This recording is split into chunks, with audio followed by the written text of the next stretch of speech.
So yes, hey everyone, this is Otis, and today we will be studying the chapter The Climate of India. This is the first chapter of our geography textbooks. तो चलिए start करते हैं। तो अगर आप हमको follow करना चाहें तो आप clarifynowledge.in की आईडी को आप फॉलो कर सकते हैं। वहाँ पर आपको बहुत सारा आईसीएसई का कंटेंट मिल जाएगा एंड चैनल के रेगुलर अपडेट्स आपको वहाँ पे मिलते रहेंगे। तो पहले मैं आपको बता देता हूँ क्लैरिफाई नॉलेज के ऐप के बारे में। तो जो हमारा ऐप है, इसमें पहली बात तो प्रीमियम कंटेंट आता है जस्ट फॉर यू, और वो भी एडलेस आता है। कोई भी आपको ऐड देखने को नहीं मिलेगा हमारे ऐप के अंदर। और दूसरी चीज़ होती है कि आपको बेस्ट कंटेंट मिलता है अपने फिंगर टिप्स पर। ठीक है, आपको इतनी सारी चीज़ें होती हैं, वो सारी आपको अपने फिंगर टिप्स पर मिल जाएंगी अपने फ़ोन पर ही। लाइक आपको उधर पेड कोर्सेज मिल जाएंगे, आपको क्विजेज मिल जाएंगे, आपको टेस्ट सीरीज मिल जाएंगी, आपको डाउट सॉल्विंग मिल जाएगी, आपको हेल्प चैट मिल जाएगी, नोटिफिकेशंस मिल जाएंगे, ई बुक्स मिल जाएंगे। आपको सारी चीज़ें क्लैरिफाई नॉलेज के ऐप पे पहले से ही अवेलेबल हो जाएंगी। और एक और बात है कि जो लेक्चर्स आप यहाँ पे देख रहे हैं, यही लेक्चर्स आपको क्लैरिफाई नॉलेज के ऐप पर 12 आवर्स प्रायर, 12 आवर्स जल्दी आपको ये अवेलेबल हो जाएंगे। तो लाइक इतने सारे बेनिफिट्स हैं क्लैरिफाई नॉलेज ऐप के, और इसके साथ और भी बहुत सारे बेनिफिट्स हैं। तो आप क्लैरिफाई नॉलेज के ऐप को अगर अभी डाउनलोड करेंगे तो आपको बहुत ज़्यादा फ़ायदा होगा। इधर इट इज़ नोट्स, एमसीक्यूज और टेस्ट सीरीज, सब कुछ आपको वहाँ पर मिल जाएगा। All of your favourite e books, सब कुछ मिल जाएगा आपको वहीं पर। तो स्लाइड्स और ये जो क्विजेज हैं, अगर आपको ये चाहिए तो आप क्लैरिफाई नॉलेज के आपको रेफर कर सकते हैं। वहाँ पर आपको ये सारी स्लाइड्स एंड क्विजेज भी मिल जाएंगी। तो इसी के साथ अब हम इस वीडियो को स्टार्ट करते हैं। तो इंडिया इंडिया का जो एक वेदर है ना, जो इंडिया का पूरा वो होता है क्लाइमेट, वो एक ट्रॉपिकल मॉनसून क्लाइमेट कहा जाता है उसको। ठीक है, और वो क्यों होता है? दिस इज बिकॉज इंडिया एक ट्रॉपिकल बेल्ट में लाई करता है, और उसका जो क्लाइमेट है वो इन्फ्लुएंस होता है मॉनसून की विंड से। अब मैं आपको बताता हूँ, जैसे कि ये ग्लोब है मान लो, और तो इंडिया ना यहाँ कहीं पर लोकेटेड है, थोड़ा सा और ऊपर यहाँ कहीं पे लोकेटेड है इंडिया। तो ये वाला जो रीजन होता है, इसको कहा जाता है ट्रॉपिकल बेल्ट। ठीक है, इंडिया एक ट्रॉपिकल बेल्ट में लोकेटेड है, और इसीलिए यहाँ का जो क्लाइमेट होता है ये एक tropical monsoon type of climate होता है। और यहाँ का जो क्लाइमेट है बहुत ज़्यादा अफेक्टेड होता है मॉनसून की विंड से। हमारे वहाँ मॉनसून आने वाली यही विंड्स होती हैं। हॉट समर्स और ड्राई विंटर्स जो होते हैं, वो कुछ कैरेक्टरिस्टिक्स होते हैं। हॉट समर्स जैसे यहाँ पे लिखा है, एंड ड्राई विंटर्स, वो कुछ कैरेक्टरिस्टिक्स होते हैं किस चीज़ के? मॉनसून टाइप ऑफ क्लाइमेट्स के। और इंडिया को ऐसे कई रिलीफ फीचर्स है जिनसे उसका क्लाइमेट अफेक्ट होता है। जैसे कि यहाँ की साइड को हिमालयाज़ हैं, तो जो हिमालयाज़ हैं उनकी वजह से यहाँ से जो आती हुई विंड्स होती हैं वो रुक जाती है काफ़ी हद तक। और भी कई चीज़ें यहाँ पर वो क्या कहते हैं, बे ऑफ बंगाल है, यहाँ पर अरेबियन सी है, फिर यहाँ पर आपको इंडियन ओशन मिल जाता है नीचे। और ऐसी आपको बहुत सारी लाइक रिलीफ फीचर्स इंडिया को अवेलेबल है अपने पास। ओके, तो अब बात कर लेते हैं हम थोड़ा सा रीजनल वेरिएशन की। तो जो रीजनल वेरिएशन है इंडिया में, उससे काफ़ी ज़्यादा फर्क पड़ जाता है इंडिया के क्लाइमेट पर। तो मान लेते हैं अगर ऐसा कुछ अगर हमारा इंडिया है, तो लाइक ऊपर से लेके नीचे तक जो लॉन्गिट्यूडनल वास्टनेस है वो काफ़ी ज़्यादा है, लाइक काफ़ी ज़्यादा है। और जो हॉरिजॉन्टल में है लैटिट्यूडनल वास्टनेस, वो भी बहुत ज़्यादा है। तो इंडिया का एक बहुत वास्ट लैटिट्यूडनल और लॉन्गिट्यूडनल एक्सटेंट है, क्योंकि इसी वजह से उसमें रीजन के वेरिएशन बहुत ज़्यादा आते हैं। यहाँ पर कुछ और वो होगा मौसम, यहाँ पर कुछ और, यहाँ पर कुछ और, यहाँ पर कुछ और, यहाँ बीच में अलग होगा, ऐसा वाला टाइप का। ओके, और लाइक इनके कुछ एग्जांपल है, जैसे कि बाड़मेर है राजस्थान में। वहाँ पर एक टाइम पर जब 48 से 50 डिग्री का टेम्परेचर होगा जून के टाइम पर, तब वहीं कश्मीर में 22 डिग्रीज का टेम्परेचर होगा। ठीक है, अगर यहाँ राजस्थान में 50 डिग्रीज हो रहा है, तो यहाँ ऊपर कश्मीर में वही चीज़ 22 डिग्रीज पर हो रही है सेम मंथ में। इसका एक और एग्जांपल ले लेते हैं, जैसे केरला है। केरला एक ट्रॉपिकल क्लाइमेट को एंजॉय करता है। ठीक है, क्यों? क्योंकि जो केरला है वो बिल्कुल यहाँ कोस्टल लाइन पर है, हमारी इंडिया की कोस्टल लाइन इसको कहा जाता है। ठीक है, तो ये जो हमारी लाइन है, कोस्टल लाइन पर हमारा केरला है, तो वो एक ट्रॉपिकल क्लाइमेट एंजॉय करता है with warm and moist air. वहीं पे जो पंजाब है, पंजाब एक कॉन्टिनेंटल टाइप ऑफ क्लाइमेट को एंजॉय करता है। पंजाब हमारा यहाँ कहीं पर के एरिया पर है, तो वो एक ट्रॉपिकल काइंड ऑफ क्लाइमेट को एंजॉय करता है with severe heat during the summers and severe cold during the winters.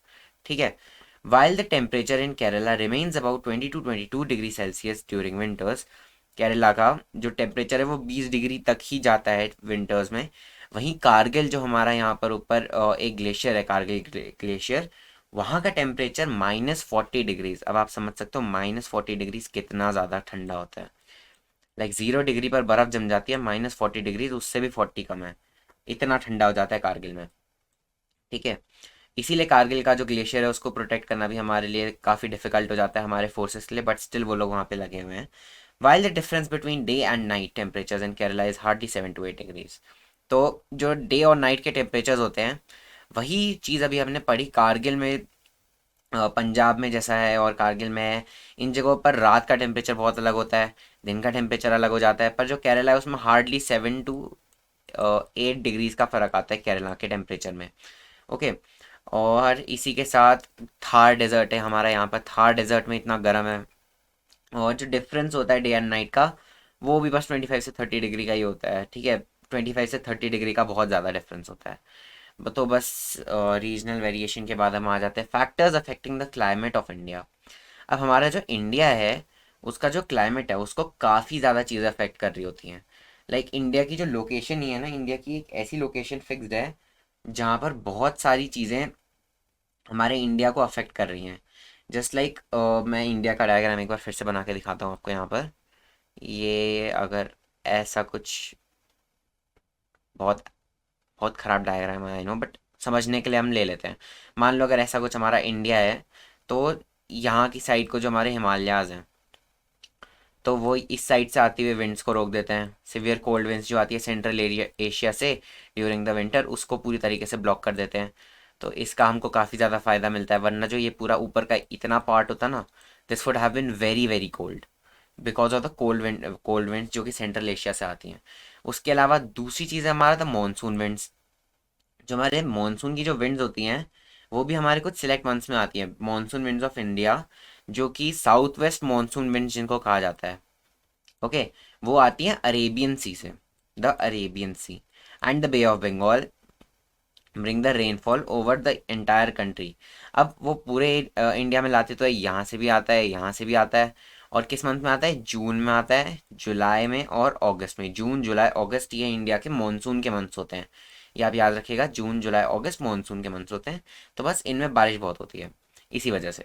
Western disturbances, तो because of the shifting of pressure belts in central and west Asia, तो जो central और waste Asia है उनके बीच की जो प्रेशर प्लेट्स हैं उनके शिफ्ट होने की वजह से नॉर्दर्न इंडिया जो होता है ना, वो वेस्टर्न डिस्टर्बेंसेस के उसमें आ जाता है, इन्फ्लुएंस में। तो इसी वजह से जो हमारा टेम्परेचर है, इंडिया के टेम्परेचर को फ़र्क पड़ जाता है उसी चीज़ का। और लास्ट चीज़ हमारी आ गई डिस्टेंस फ्रॉम द सी। तो अब इंडिया का देखो, ये जो मैंने बताया आपको, ये पूरा है कोस्टल प्लेन, यहाँ से लेके पूरा यहाँ तक। तो इसका जो टेम्परेचर होता है, और जैसे एक हमारा ये डेजर्ट हो गया थार का यहाँ कहीं पर, तो उसका टेम्परेचर बहुत अलग होगा, यहाँ का अलग होगा। तो रीजन्स जो कि बाहर बहुत दूर लोकेटेड होते हैं सी से, और जो इंटीरियर में लोकेटेड होते हैं, उनका टेम्परेचर काफ़ी अलग होता है। जो अंदर होता है उनका कॉन्टिनेंटल टाइप ऑफ क्लाइमेट होता है, जो बाहर की साइड को होता है उनका ट्रॉपिकल काइंड ऑफ क्लाइमेट होता है। बस यही वाले फ़र्क की बात हो जाती है। तो चलिए मैं आपको ज़रा सा हमारी टेस्ट सीरीज़ के बारे में बता देता हूँ, जो कि लाइक आपके काफ़ी ज़्यादा हेल्प में आ जाएगी। आपको क्लैरिफाई नॉलेज के आपके बारे में मैंने बता ही दिया था, वहाँ पर एक आपको टेस्ट सीरीज़ का एक सेक्शन मिल जाएगा स्पेशली। तो उसके अंदर हमारी आपको ज्योग्राफी की टेस्ट सीरीज़ मिल जाएगी एट जस्ट ₹99। आपको हिस्ट्री सिविक्स की जो टेस्ट सीरीज़ मिल जाएगी एट जस्ट ₹99। एंड आपको कंप्लीट आईसीएससी क्लास 10 की टेस्ट सीरीज़ मिल जाएगी, जिसमें आपके सारे सब्जेक्ट्स कवर्ड होंगे। इसका रेट होगा आपका ₹749। अब इनके फ़ायदे मैं आपको बता देता हूँ। जो बिल्कुल क्लियर कॉन्सेप्ट्स होते हैं उन सबको टारगेट करा गया है। 300 प्लस ऑथेंटिक क्वेश्चंस की लाइब्रेरी हमारे पास अवेलेबल है ज्योग्राफी की टेस्ट सीरीज़ में एंड हिस्ट्री की टेस्ट सीरीज़ में। साइंस की भी ऐसी टेस्ट सीरीज़ है हमारे पास। बिल्कुल जितनी भी चीज़ें हैं आपको ज्योग्राफी हिस्ट्री में सारी चीज़ें कवर्ड हैं। एंड हमारे जो तीसरा कोर्स है कंप्लीट आईसीएससी का, ये तो और भी अच्छा है। लाइक इसमें आपके पास 2400 क्वेश्चन से भी ज़्यादा ऑथेंटिक क्वेश्चंस आपको यहाँ पे देखने को मिल जाते हैं। वैसे तो ये हमारा टेस्ट सीरीज ₹1000 का था, but for a limited amount of time हमने इसको ₹749 का करा हुआ है। तो आप इसको लाइक अगर अभी परचेज कर लेते तो आपके लिए द बेस्ट रहेगा। बाकी इसके अलावा आप हमारा कोड यूज़ कर सकते हैं टेस्ट सीरीज़ 10, जिससे आपको 10% ऑफ मिल जाएगा किसी भी टेस्ट सीरीज़ के ऊपर। तो आई थिंक आप लोगों को काफ़ी अच्छी तरीके से एक आइडिया आ गया होगा कि ये जो अफोर्डेबल और इनोवेटिव इतनी हमारी टेस्ट सीरीज़ हैं, ये आपके कितने ज़्यादा यूज़फुल आ सकती है। लाइक अगर इनको आप अभी ख़रीद के रख लोगे तो आपके टेस्ट आएंगे, कुछ भी आएंगे, आप लाइक टेस्ट से पहले एक टेस्ट सीरीज सॉल्व करके चले गए, वहाँ पे आपको जितने भी सोल्यूशन है सोल्यूशन सब आपको मिल गए, आपका बहुत बहुत अच्छे लेवल पर रिवीजन हो जाएगा। लाइक ये पर्सनली मैं आपको बहुत अच्छे तरीके से रिकमेंड करूँगा। तो इसी के साथ चलते हैं हम अपने नेक्स्ट टॉपिक पर, जो कि है सीजन्स इन इंडिया। अब इंडिया के जो सीजन्स हैं उससे हम बात कर रहे हैं तीन: हॉट ड्राई समर की, साउथ वेस्ट मानसून की और रिट्रीटिंग मानसून की। हॉट ड्राई समर जो है वो तो अपने नाम के हिसाब से ही अ, एक ऐसा वो है, जो हम समर कहते हैं ना, समर गर्मी का मौसम, बस समर है जिसमें टेम्परेचर जो होता है वो कि बहुत हाई तक पहुंच जाता है, जहाँ पे कुछ पार्ट्स ऑफ इंडिया में 48 डिग्री तक भी पहुंचता है। ओके। और साउथ इंडिया में इतनी ज़्यादा ही इंटेंस हीट तो नहीं देखी जाती है, क्योंकि वहाँ पे सी का इन्फ्लुएंस ज़्यादा होता है। देखो मैंने आपको बताया था ना, मान लेते हैं ये इंडिया का वो नीचे का पार्ट है, तो ये जितना भी कोस्टल प्लेन है, कोस्टल प्लेन पूरा पानी से सराउंडेड है, तो ये जितने भी पानी है यहाँ से गर्मी होती है तो यहाँ से मॉइस्ट एयर आ जाती है, मॉइस्ट एयर उसको ठंडा कर लेती है, पानी जो हीट है उसको ऑब्जॉर्व कर लेता है। ठीक है, तो लाइक यहाँ का टेम्परेचर बहुत मॉइस्ट होता है। यहाँ का टेम्परेचर ऐसा नहीं होता कि बहुत ज़्यादा गर्म हो रहा है, बट ये टेम्परेचर ना हद से ज़्यादा मॉइस्ट होता है। पर लाइक जो हमारा कॉन्टिनेंटल बताया मैंने आपको डेजर्ट्स की साइड का, वो काफ़ी ड्राई हो जाता है इस टाइम पर और काफ़ी ज़्यादा हॉट हो जाता है। ठीक है। और इसी के साथ मैं आपको बता रहा हूँ कि साउथ वेस्ट मानसून क्या होता है। जो हमारे मानसून का जो मौसम होता है ना, वो दो चीज़ों में डिवाइडेड है, एक तो साउथ वेस्ट मानसून और एक रिट्रीटिंग मानसून। तो जो हमारा साउथ वेस्ट मानसून है वो हमारा स्टार्ट होता है जून से, और वो लास्ट करता है कब तक, सितंबर तक, सितंबर के, जून के महीने से सितंबर के महीने से, जून टू जून टू सितंबर, JS। Okay. During summers a low pressure area is created over the north western part of Indian ocean. तो जो इंडियन ओशन का नॉर्थ वेस्टर्न पार्ट है, तो उसका क्या मतलब हुआ, नॉर्थ की साइड को, हाँ नॉर्थ की साइड को और वेस्ट की साइड को, north western part of the sea, मतलब यहाँ का जो पार्ट है हमारा नॉर्थ वेस्टर्न, उसमें क्या होता है, एक बहुत लो प्रेशर बन जाता है। ठीक है। तो वो अट्रैक्ट करता है साउथ ईस्ट की ट्रेड विंड्स को। ओके, तो जो लो प्रेशर हाई प्रेशर वाला चक्कर होता है, उसकी वजह से जो साउथ वो होती है ट्रेड विंड्स, वो इधर को अट्रैक्ट हो जाती हैं। फिर ये जो विंड्स होती है डिफ्लेक्ट हो जाती हैं, और उसके बाद हमारा जो साउथ वेस्ट की विंड्स होती है मानसून की, वो उसी के साथ आ जाती हैं। फिर हमारा आता है रिट्रीटिंग मानसून। तो जो अक्टूबर से एंड नवंबर का टाइम होता है, जिस टाइम पे जो हमारा मानसून होता है वो वापस जा रहा होता है, वो रिट्रीट कर रहा होता है। ठीक है। साउथ वेस्ट मानसून का महीना होता है जब हमारा मानसून आ रहा होता है, रिट्रीटिंग का होता है जब वो जा रहा होता है। ओके।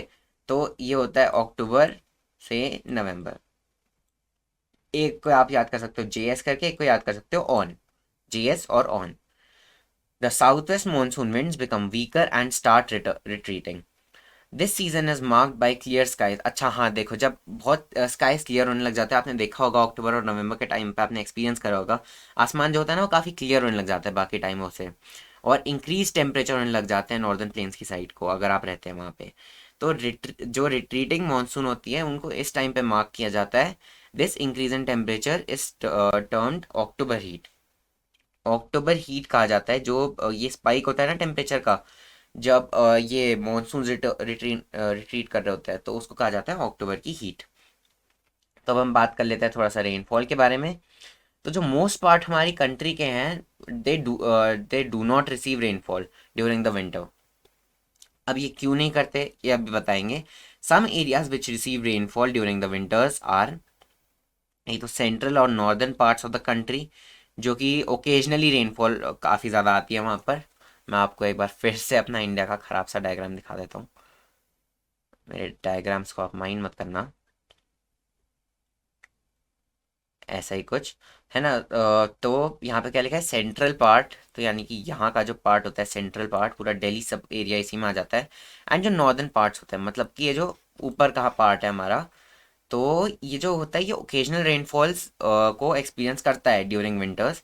बाकी वीक टेम्परेचर रहते हैं, साइक्लोन्स आते हैं, रेनफॉल आती है कहाँ पर, दिल्ली में आती है, हरियाणा में आती है, पंजाब, उत्तर प्रदेश की वेस्टर्न साइड्स पे। This rainfall is beneficial for rabi crop, जो हमारी राबी की क्रॉप्स होती है उनके लिए ना काफ़ी ज़्यादा बेनिफिशियल रेनफॉल होती है। तो जो north east part of the country है उसमें भी they also receive winter rainfall.